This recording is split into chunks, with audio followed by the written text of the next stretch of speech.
Como serão seus últimos 10 anos? Você terá disposição o bastante para brincar de pega-pega com seu neto?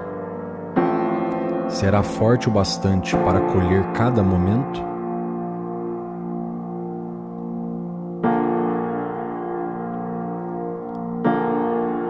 Você envelhecerá com vitalidade ou envelhecerá com doença?